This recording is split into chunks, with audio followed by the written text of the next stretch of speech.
The morning mist clung to the tobacco fields like a shroud when Deputy Marcus Webb pulled his cruiser onto the gravel shoulder of County Road 847. It was October 15th, 1995, and the kind of crisp Kentucky dawn that usually brought him peace.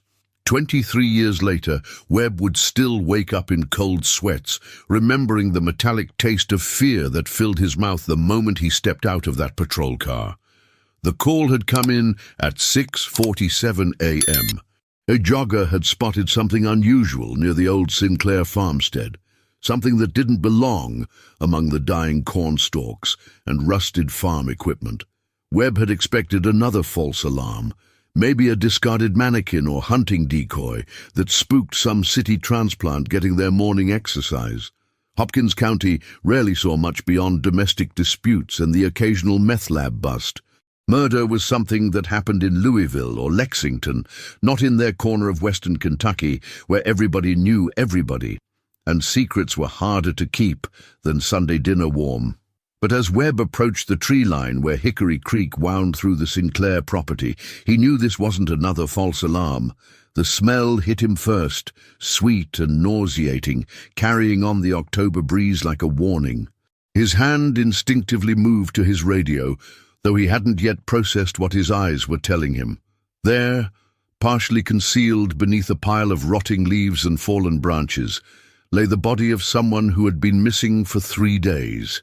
Jennifer Morrison, 24 years old, had vanished from the parking lot of Kroger on Main Street the previous Tuesday evening.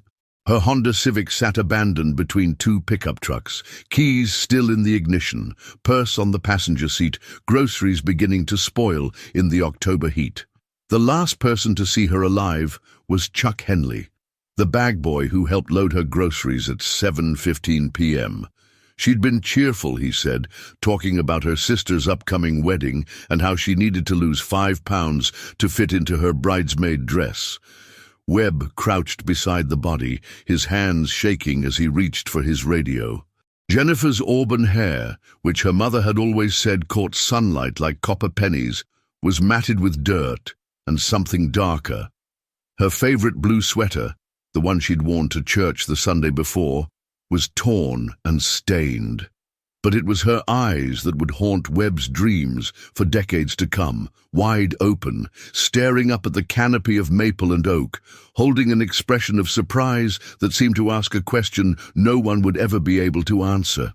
The crime scene tape went up within the hour, transforming the peaceful farmstead into something from a nightmare.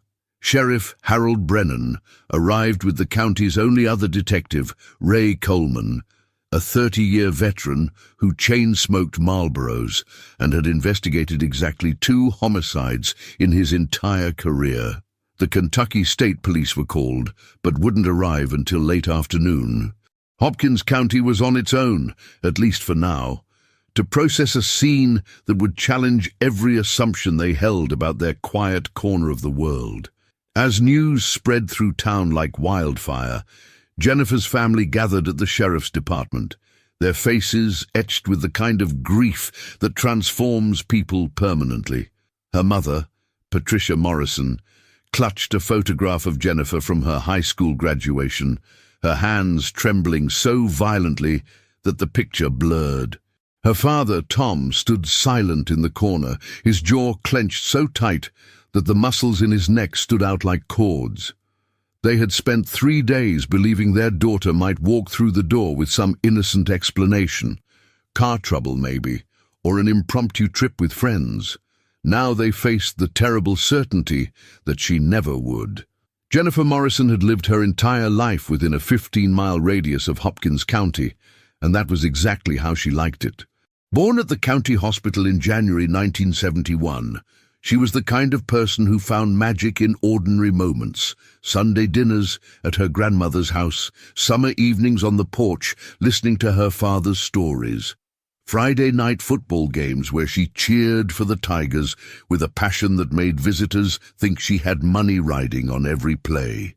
After graduating from Hopkins County High in 1989, Jennifer had briefly considered attending Western Kentucky University in Bowling Green, but the pull of home proved stronger than any academic ambition.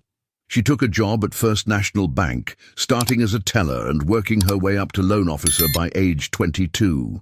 Customers loved her because she remembered their children's names, asked about their gardens, and somehow made the mundane business of banking feel personal. Mrs. Eleanor Hutchins, who came in every Friday to deposit her Social Security check, would later tell investigators that Jennifer was the kind of girl who made you believe the world was still full of good people. Jennifer lived in a small rental house on Elm Street, 3 blocks from her parents, close enough to help with Sunday dinners, but far enough to maintain her independence. The house was her pride and joy, a 1920s bungalow with hardwood floors and a front porch that she decorated according to the seasons. October had brought pumpkins and cornstalks, and she'd spent the weekend before her death hanging orange lights around the porch rail, humming while she worked. Her social life revolved around First Baptist Church, where she sang in the choir and taught Sunday school to 3rd graders who adored her patient way of explaining Bible stories. She volunteered at the county animal shelter on Saturdays, fostering stray cats until homes could be found for them. Her own cat, Whiskers, had been a shelter rescue who never quite adjusted to other people, but followed Jennifer around the house like a devoted shadow. Romance had been elusive for Jennifer, much to her mother's gentle frustration. She dated Tommy Carlyle through high school and for 2 years after, but their relationship ended amicably when Tommy joined the army, and Jennifer couldn't bear the thought of leaving Kentucky. There had been a few other relationships over the years, a brief romance with the insurance salesman from Madisonville, a couple of dates with the new Methodist minister, but nothing that stuck. Her sister Sarah often teased that Jennifer was too picky, that she expected every man to measure up to their father's example of gentle strength and steady devotion. The Tuesday Jennifer disappeared had started like any other. She'd arrived at the bank at 8:30, wearing the blue sweater her mother had given her for her birthday, and carrying a thermos of coffee that smelled like vanilla and cinnamon. Her co-worker, Linda Davies, remembered Jennifer being in particularly good spirits, excited about helping with Sarah's wedding preparations, and talking about maybe taking a vacation day to go wedding dress shopping in Nashville. Jennifer had left work at exactly 5 o'clock, as was her habit, stopping to chat with old Mr. Patterson about his grandson's acceptance to the University of Kentucky. Security cameras at the bank showed her walking to her car at 5:07 p.m., purse slung over her shoulder, car keys jingling in her right hand. She waved to someone off-camera, probably Linda, who was getting into her own car, and climbed into the blue Honda Civic her parents had helped her buy 2 years earlier. The grocery store was her next stop, a routine Tuesday evening errand that everyone who knew Jennifer could have predicted. She always shopped on Tuesdays and Fridays, always used the same checkout lane if possible, always bagged her own groceries because she had a particular way of organizing them. Chuck Henley remembered helping her load 2 bags into her trunk. Nothing unusual, he said, just the normal weekly supplies, plus ingredients for a casserole she planned to take to church on Wednesday night.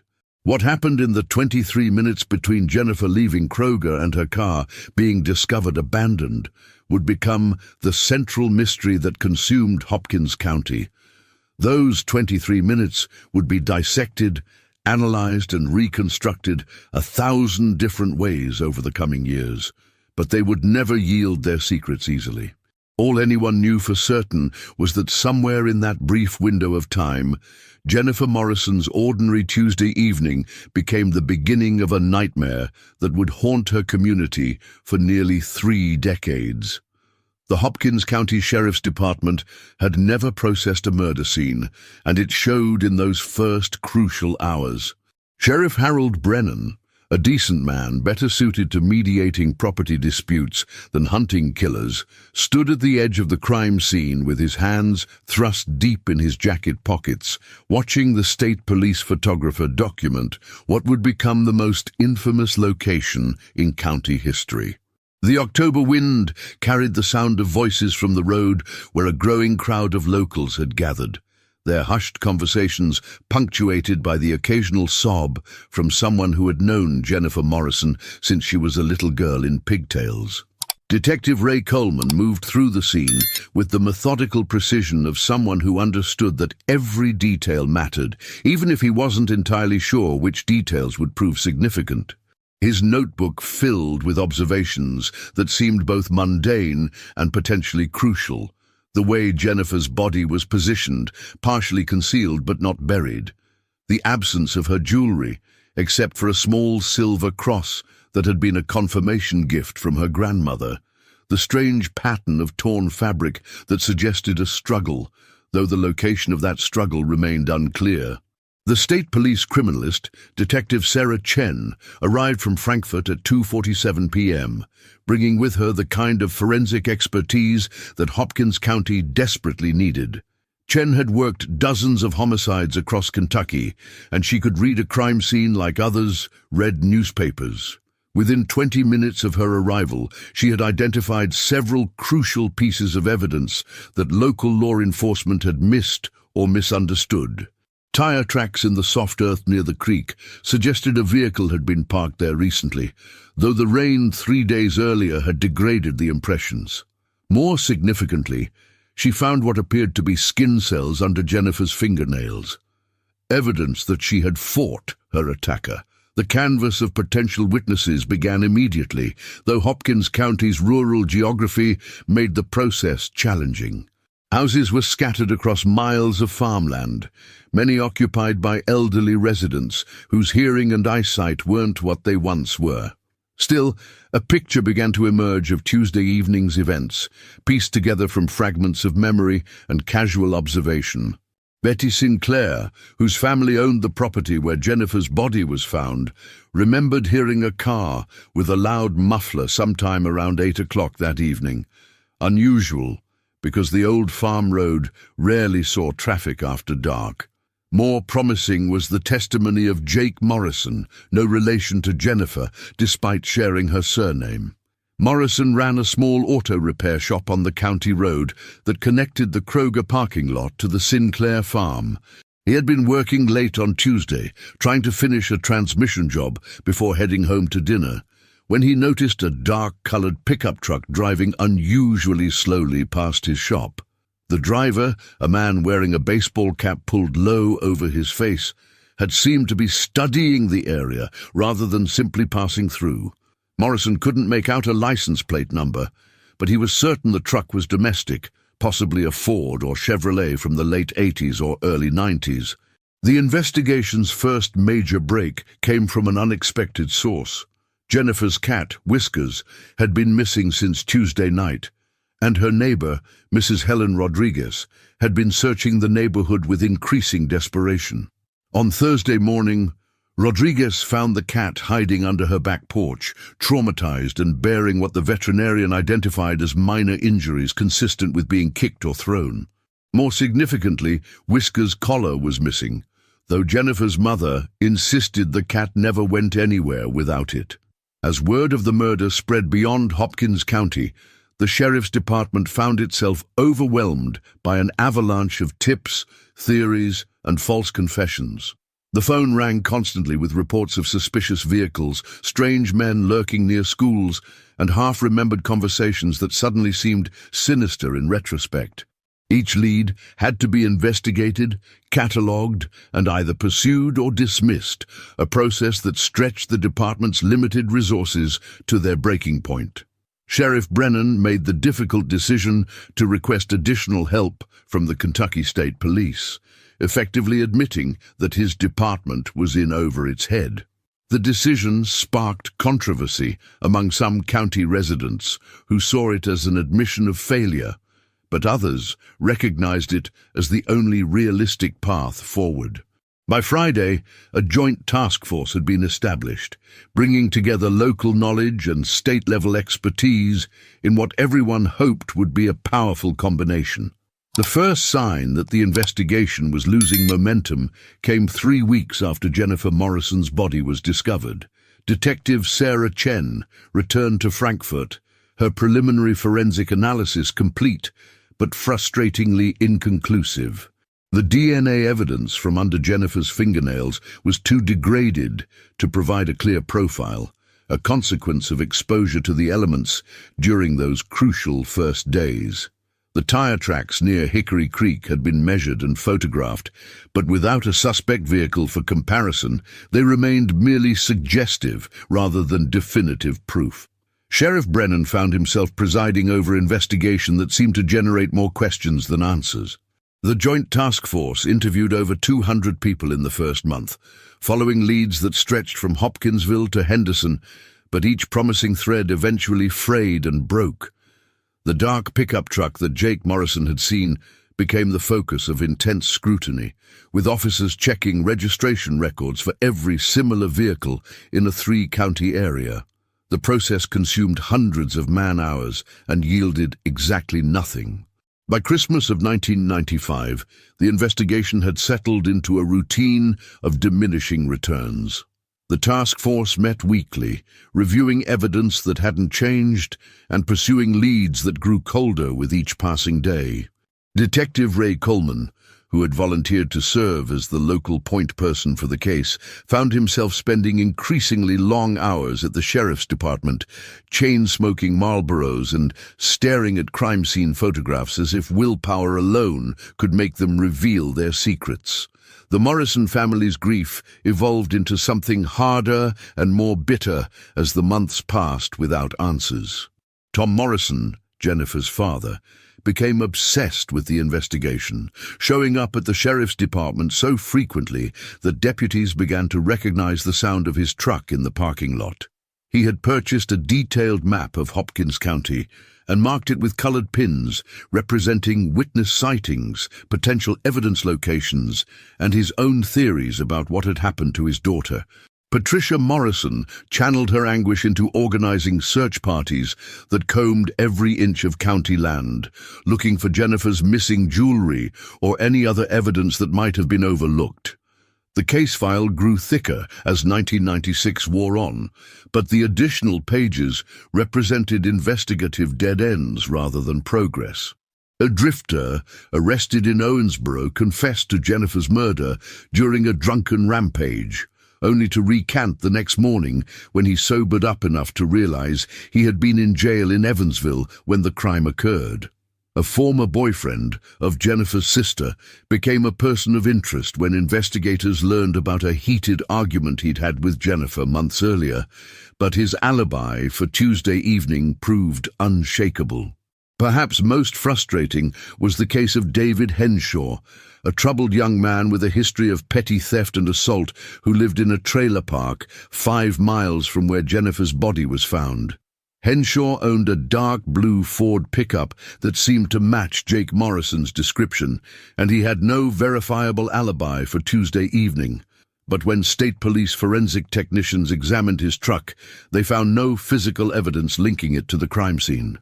Henshaw's polygraph results were inconclusive, and without additional evidence, prosecutors declined to pursue charges.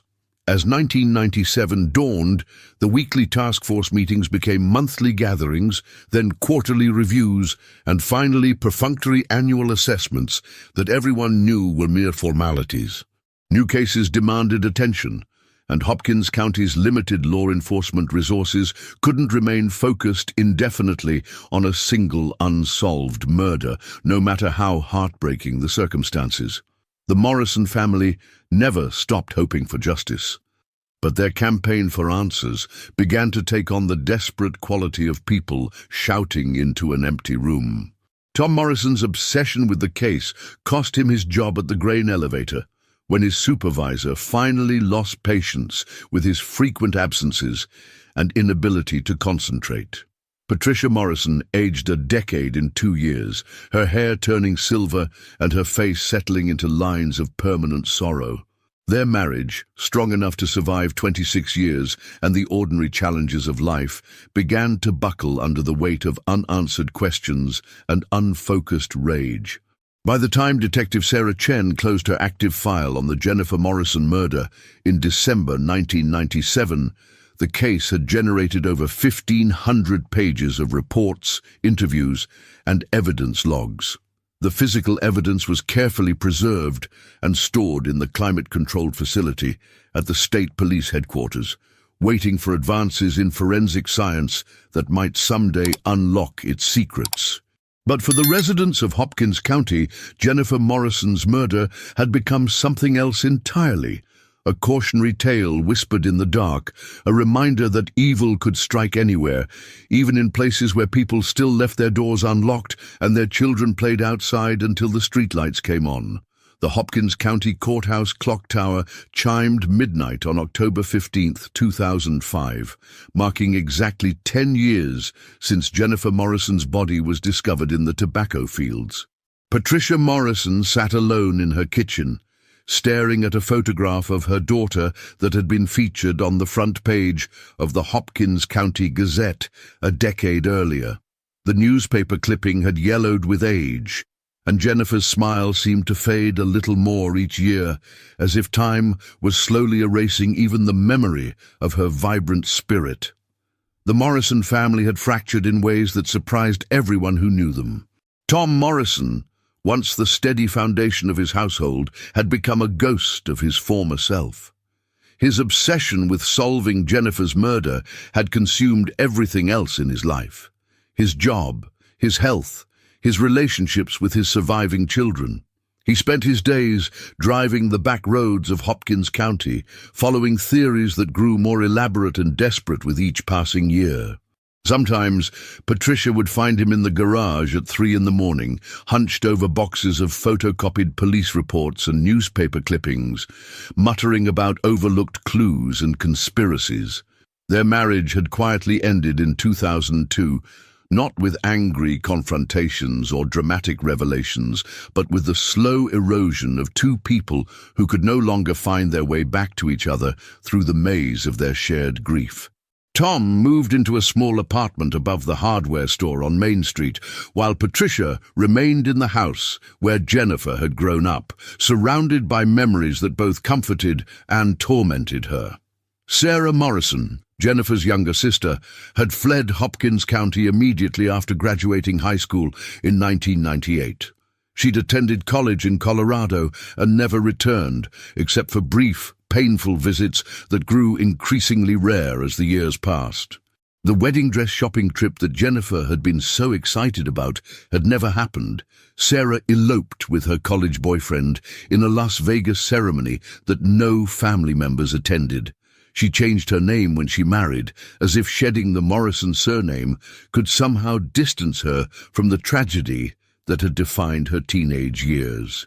The community's response to the unsolved murder evolved through predictable stages. Initial shock and determination gave way to frustrated acceptance, then to the kind of selective forgetting that allows small towns to function despite carrying terrible secrets.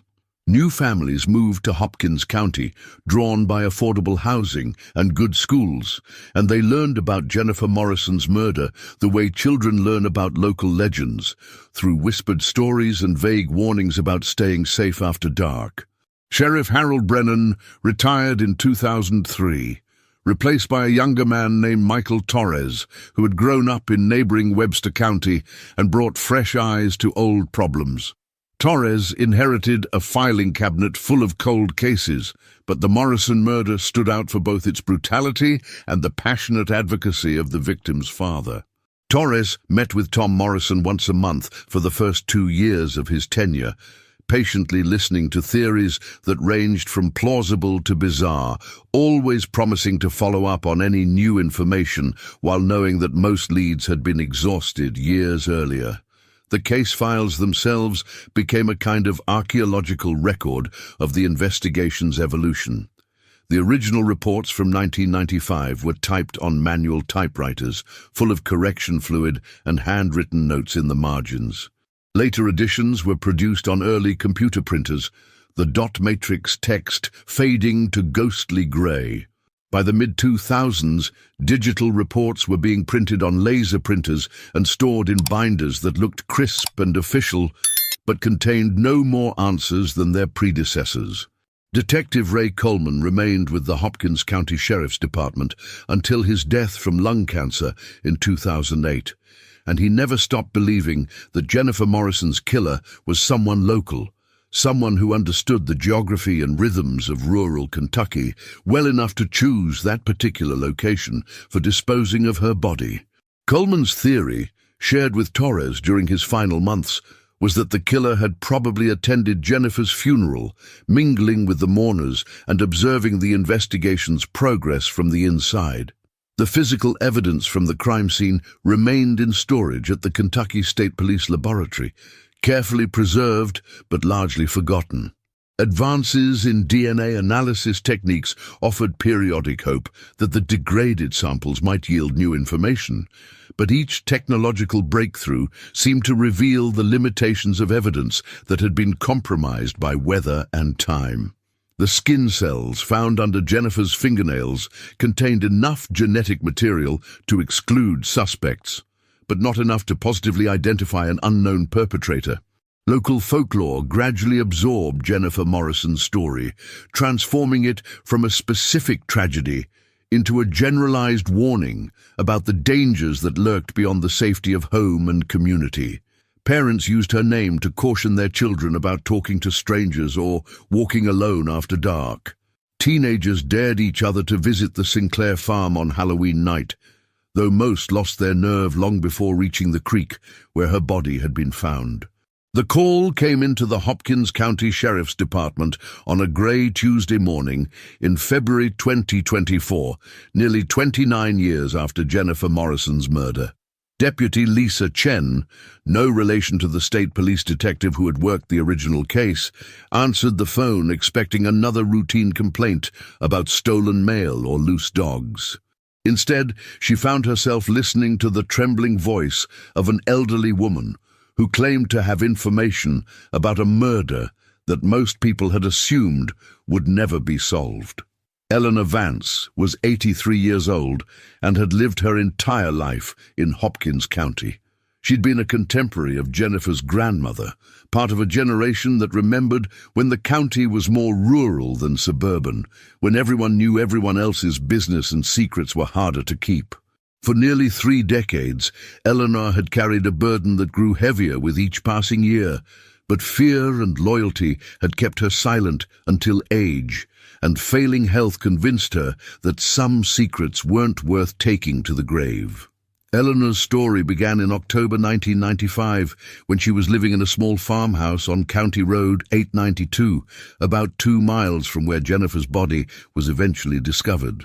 Her late husband, Frank, had been a night owl who suffered from insomnia and often sat on their front porch in the early morning hours, drinking coffee and watching the sunrise. On Wednesday, October 16, 1995, the morning after Jennifer disappeared but before her body was found, Frank had witnessed something that he initially dismissed as unimportant. Around 5:30 that morning, Frank had seen a man walking along the county road, moving purposefully but not hurrying, carrying what appeared to be a small bundle or bag. The man was dressed in work clothes, jeans, a flannel shirt and a baseball cap, and from a distance of perhaps 100 yards, Frank couldn't make out his face clearly.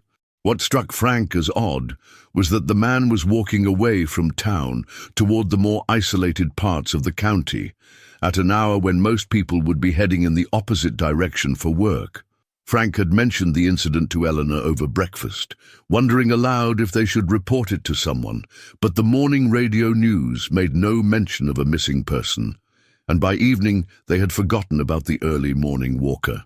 It wasn't until Jennifer's body was discovered the following day that Frank began to suspect he might have witnessed something significant.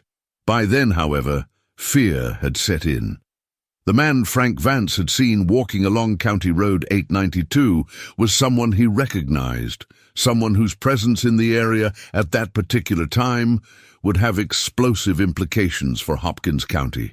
Frank and Eleanor discussed reporting what he'd seen, but the man in question was well known in the community, respected and trusted, someone whose reputation would make Frank's eyewitness account seem impossible to believe. More troubling still, the man had political connections and influence that could make life very difficult for anyone who crossed him. As days turned into weeks and no arrest was made in Jennifer's murder, Frank Vance's certainty about what he'd witnessed began to waver. Perhaps the distance had been too great to make a reliable identification. Perhaps the stress of knowing about such a terrible crime was making him imagine connections that didn't exist. Eleanor encouraged these doubts, terrified of the consequences that might follow if her husband came forward with his story. Frank Vance died of a heart attack in 2016, taking his secret with him to the grave. But Eleanor had never forgotten her husband's description of that October morning, and as she aged and her own mortality became impossible to ignore, the weight of silence became unbearable. The final catalyst came when Eleanor's granddaughter visited for Christmas in 2023 and mentioned that she was moving to Hopkins County with her young family, drawn by the area's reputation for safety and community spirit. The irony was too much for Eleanor to bear. She couldn't watch her granddaughter raise children in a community where a killer had walked free for nearly 3 decades, protected by the very respectability that made his crimes seem impossible. On February 13, 2024, Eleanor Vance picked up her telephone and called the sheriff's department, her voice shaking but her resolve absolutely firm. Sheriff Michael Torres, now in his 3rd decade of law enforcement, listened to Eleanor's story with the skepticism that comes from years of dealing with false leads and attention seekers. But something in the old woman's voice convinced him that this was different. Eleanor Vance wasn't seeking publicity or trying to insert herself into a famous case. She was simply an elderly woman who could no longer live with the knowledge that justice had been denied and that a killer had spent 29 years walking free among the people he'd betrayed. Within hours of Eleanor's call, Torres was sitting in her modest living room, a digital recorder capturing every word of her statement, while his detective, Amanda Foster, took detailed notes. Eleanor's account was specific enough to be verified and dramatic enough to change everything investigators thought they knew about Jennifer Morrison's murder. If Frank Vance had indeed seen what his widow claimed, then the Hopkins County Sheriff's Department was about to arrest someone whose guilt would shock the community more than the original crime ever had. The evidence room at the Hopkins County Sheriff's Department hadn't been updated since the 1980s, and Detective Amanda Foster had to duck beneath cobwebs and navigate stacks of moldering cardboard boxes to reach the section where Jennifer Morrison's case materials were stored. The fluorescent lights hummed and flickered overhead, casting eerie shadows that seemed appropriate for what Foster was about to undertake, the resurrection of a case that had been declared effectively dead for over 2 decades. Foster was a relative newcomer to Hopkins County, having transferred from the Louisville Metro Police Department in 2019. She brought with her 15 years of homicide investigation experience and a fresh perspective unencumbered by the local politics and personal relationships that had complicated the original investigation. Sheriff Torres had specifically assigned her to the Morrison case because she had no history with any of the potential suspects and no investment in protecting the reputations of long-standing community members. The physical evidence told a story that was both more complex and more disturbing than the original investigators had realized. Foster spent weeks re-examining every item, photographing everything with high-resolution digital cameras and submitting samples for analysis using forensic techniques that hadn't existed in 1995. The results were revelatory in ways that made her understand why this case had remained unsolved for so long. The most significant discovery came from Jennifer's clothing, specifically her blue sweater, which had been stored in a climate-controlled evidence locker for 29 years. Advanced fiber analysis revealed the presence of unusual textile fragments that had been overlooked during the original investigation, synthetic fibers that were consistent with industrial carpet material commonly used in commercial and government buildings. More intriguingly, the fibers contained traces of a specific type of cleaning solvent that was primarily used by janitorial services in institutional settings. The carpet fibers suggested that Jennifer had been held, either alive or after death, in a location with commercial-grade flooring before being transported to the disposal site near Hickory Creek. Foster began the painstaking process of identifying every building in Hopkins County that used similar carpeting in 1995, a task that required reviewing architectural plans, maintenance records, and purchasing invoices from nearly 3 decades earlier. DNA analysis of the skin cells found under Jennifer's fingernails yielded partial results that had been impossible to obtain with 1990s technology. While still incomplete, the genetic profile was sufficient to eliminate several suspects who had been investigated during the original case. More importantly, it provided enough data points to potentially identify a perpetrator if investigators could locate a comparison sample. Foster's investigation took on new urgency when she discovered that Frank Vance's eyewitness account could be corroborated by physical evidence. The route Frank had described, seeing the mysterious walker take aligned perfectly with tire tracks that had been found near Jennifer's body but never adequately explained.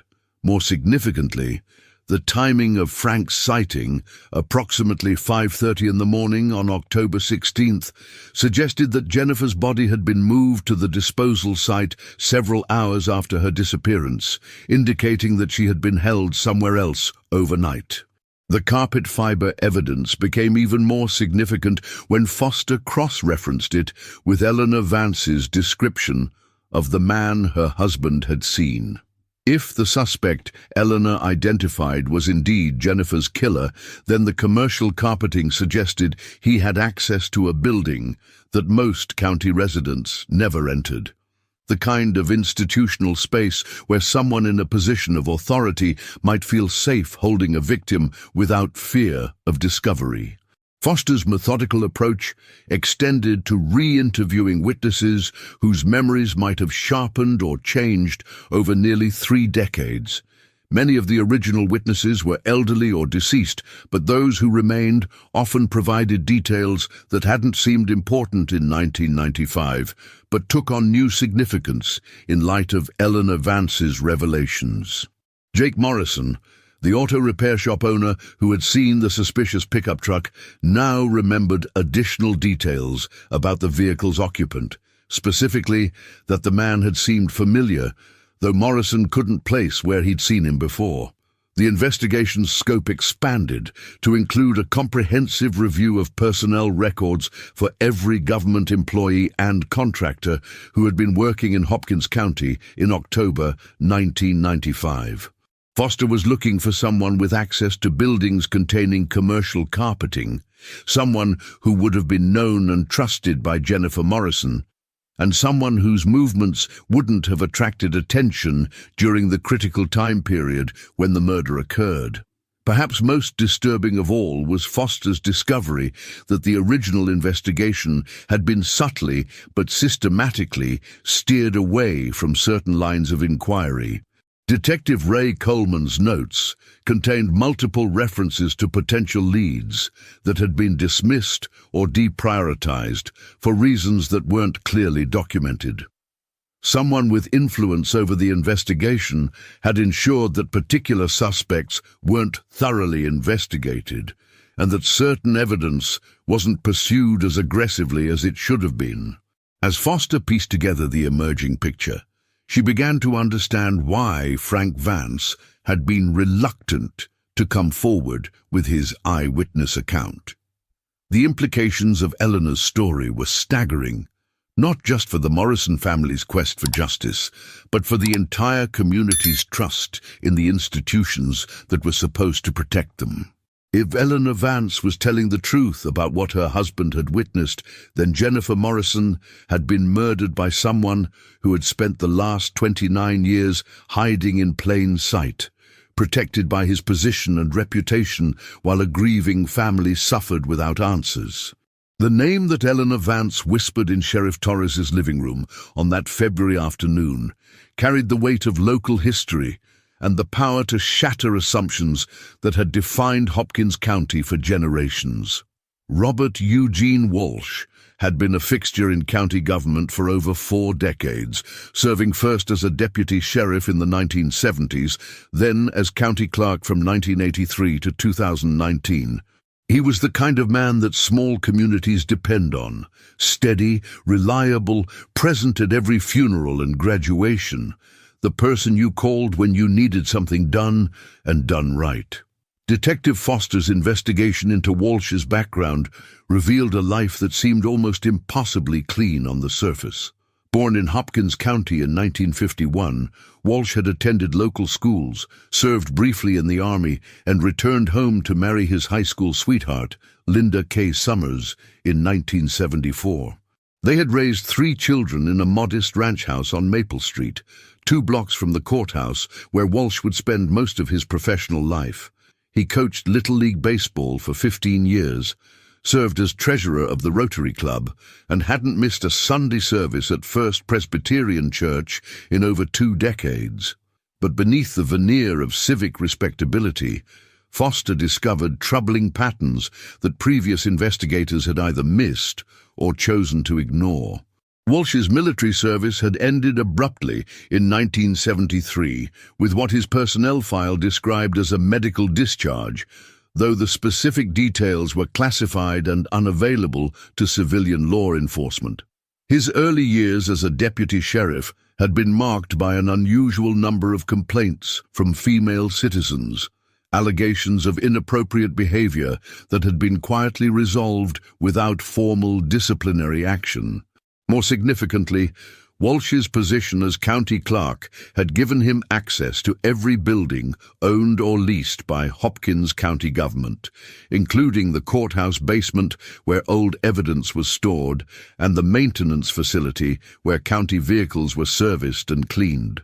Both buildings contained the type of commercial carpeting that had left fibers on Jennifer Morrison's clothing, and both would have been largely deserted during the overnight hours when Jennifer was believed to have been held captive.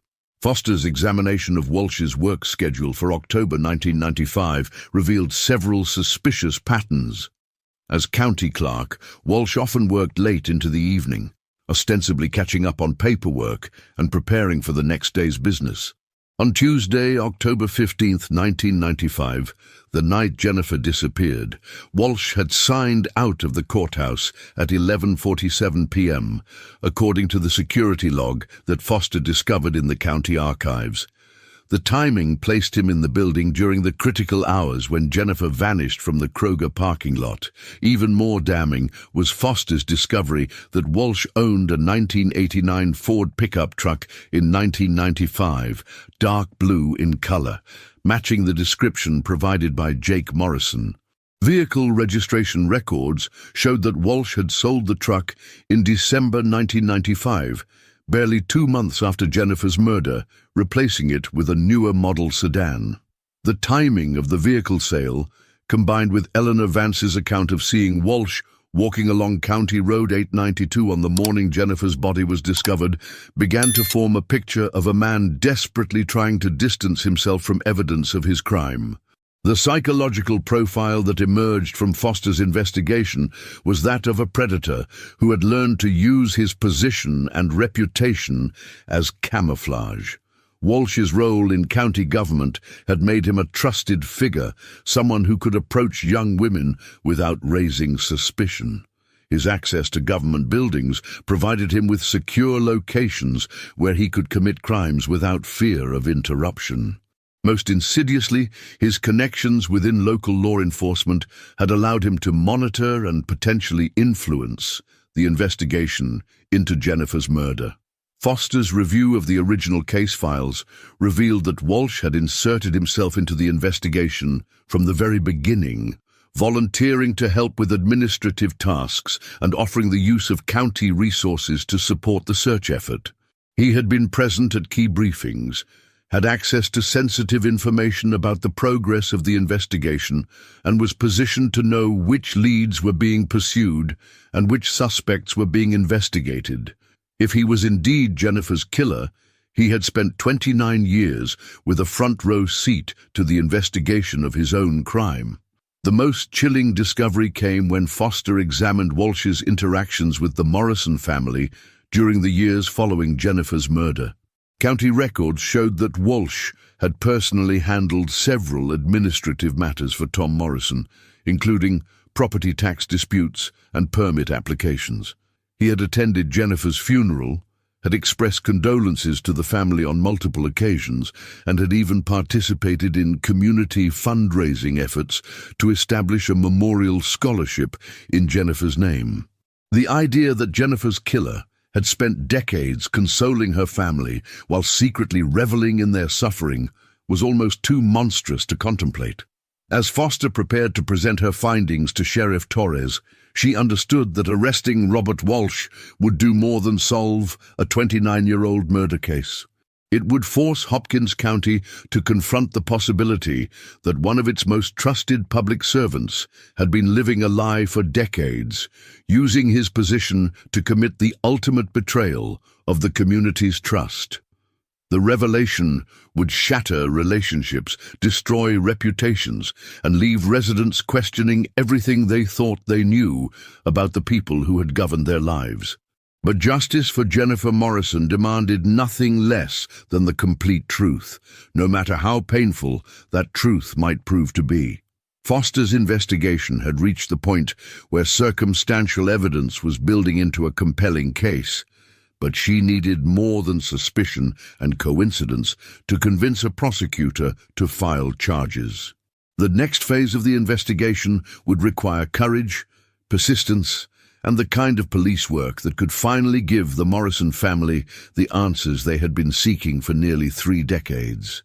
The Hopkins County Courthouse had never been the site of such carefully orchestrated drama.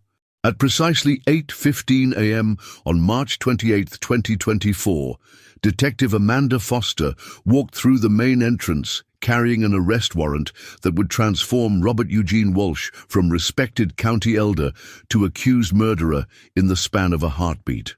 Sheriff Torres had coordinated the timing with ruthless precision, early enough to catch Walsh before he could react to any rumors, but late enough that the courthouse would be full of witnesses to ensure the arrest couldn't be quietly swept under the bureaucratic carpet.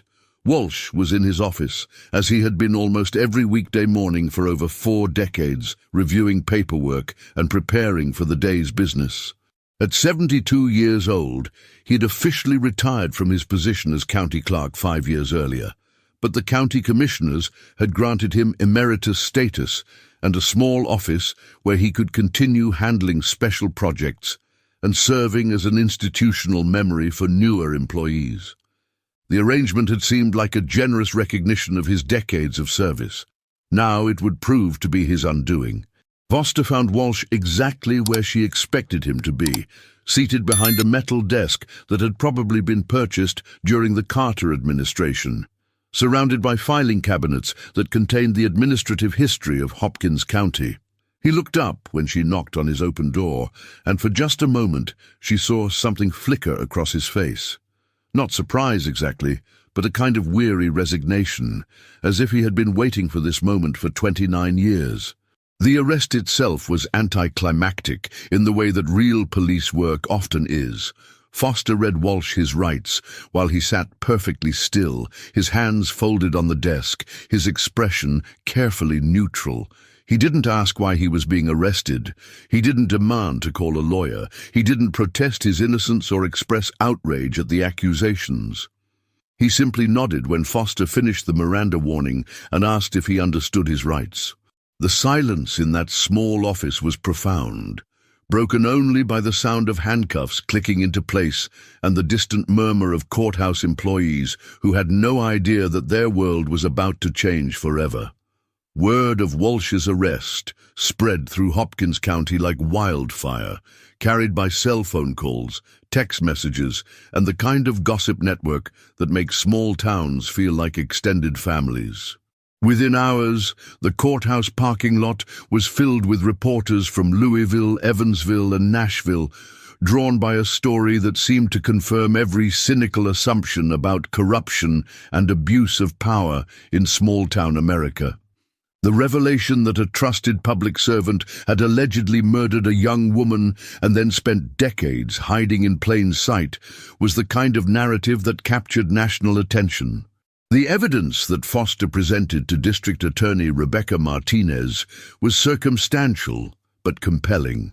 The carpet fibers on Jennifer's clothing matched samples taken from both the courthouse basement and the county maintenance facility. The DNA profile extracted from skin cells under Jennifer's fingernails was consistent with Walsh's genetic markers, though not definitive enough for absolute certainty. Most damaging of all was Eleanor Vance's eyewitness testimony, placing Walsh in the area where Jennifer's body was found at a time when he should have been home sleeping. But it was the circumstantial evidence that painted the most damning picture of Walsh's guilt. His access to the buildings where Jennifer had likely been held captive, his ownership of a vehicle matching the description provided by Jake Morrison, his suspicious behavior in the weeks following the murder, including the hasty sale of his pickup truck, his presence at Jennifer's funeral, and his ongoing contact with the Morrison family over the years. Each individual piece of evidence might have been explained away, but together they formed a pattern that was impossible to ignore. The psychological evaluation ordered by the court revealed aspects of Walsh's personality that had been carefully hidden beneath his public persona. Dr. Sarah Chen, the forensic psychologist, not the state police detective who had worked the original case, identified classic markers of narcissistic personality disorder combined with what she termed institutional sociopathy, a condition where individuals use positions of authority to manipulate and control others while maintaining a facade of respectability. Walsh's behavior during interrogation was consistent with Dr. Chen's assessment. He answered questions with the calm precision of someone accustomed to managing information and controlling narratives. He admitted to being in the courthouse late on the night Jennifer disappeared, claiming he had been working on budget projections for the upcoming fiscal year. He acknowledged owning the pickup truck that Jake Morrison had seen, but insisted he had been home all evening and had no explanation for why someone might have observed a similar vehicle in the area. Most chilling of all was Walsh's response when confronted with Eleanor Vance's testimony. He didn't deny being on County Road 892 on the morning of October 16, 1995. Instead, he claimed he had been taking an early morning walk to clear his head after a sleepless night, troubled by the news of Jennifer's disappearance. He expressed sympathy for the Morrison family and praised the thoroughness of the current investigation, speaking about Jennifer's murder with the detached professionalism of someone discussing a budget variance rather than the brutal killing of a young woman. The trial of Robert Eugene Walsh began on a humid Monday morning in August 2024, nearly 29 years after Jennifer Morrison's murder. The Hopkins County Courthouse, where Walsh had worked for most of his adult life, had been transformed into a theater of justice that would finally determine whether the community's faith in its institutions had been misplaced for nearly 3 decades. Patricia Morrison, now 73 years old and bearing the accumulated weight of almost 30 years of grief, sat in the front row of the gallery, her hands clutched around a small framed photograph of her daughter. The prosecution's case, methodically presented by District Attorney Rebecca Martinez, painted a picture of a predator who had used his position and reputation to commit the perfect crime. Walsh had encountered Jennifer in the Kroger parking lot, possibly offering assistance with her groceries or claiming some official business that required her attention. His status as a county employee would have made Jennifer trust him, following him willingly to what she believed was a safe location. The courthouse basement or county maintenance facility had provided Walsh with a secure place to hold Jennifer overnight, away from any possibility of discovery or interruption. The forensic evidence, while not individually conclusive, formed a pattern that was impossible to explain away. The carpet fibers found on Jennifer's clothing could only have come from government buildings to which Walsh had access. The DNA evidence, while degraded, was consistent with Walsh's genetic profile and excluded other potential suspects. The timeline of Jennifer's disappearance aligned perfectly with Walsh's known whereabouts and his admitted presence in the courthouse during the critical hours. Eleanor Vance, now 84 years old and using a walker to reach the witness stand, provided the most powerful testimony of the trial. Her account of her husband's sighting was delivered with the quiet authority of someone who had carried a terrible secret for decades and was finally free to speak the truth. Defense attorney Michael Harrison tried to discredit her testimony by emphasizing the long delay in reporting what she had witnessed. But Eleanor's explanation was simple and devastating. Her husband had been afraid to accuse a man with Walsh's connections and influence, and she had honored his wishes until conscience demanded that she speak. The defense strategy relied heavily on Walsh's reputation and the circumstantial nature of the evidence against him. Harrison portrayed his client as a dedicated public servant who had become a scapegoat for law enforcement's failure to solve the case through conventional means. He argued that the DNA evidence was too degraded to be reliable, that the carpet fibers could have been transferred through innocent contact, and that Eleanor Vance's testimony was the confused recollection of an elderly woman trying to make sense of 30-year-old memories. But Walsh's own testimony proved to be his undoing. When he took the stand in his own defense, his carefully maintained facade of respectability began to crack under cross-examination. Martinez's questions revealed inconsistencies in his account of October 15, 1995, and exposed the calculated nature of his interactions with the Morrison family over the years. When confronted with evidence that he had monitored the investigation and used his position to influence its direction, Walsh's responses became evasive and defensive, revealing glimpses of the manipulative personality that had been hidden beneath decades of public service. The jury deliberated for 18 hours over 3 days before reaching their verdict.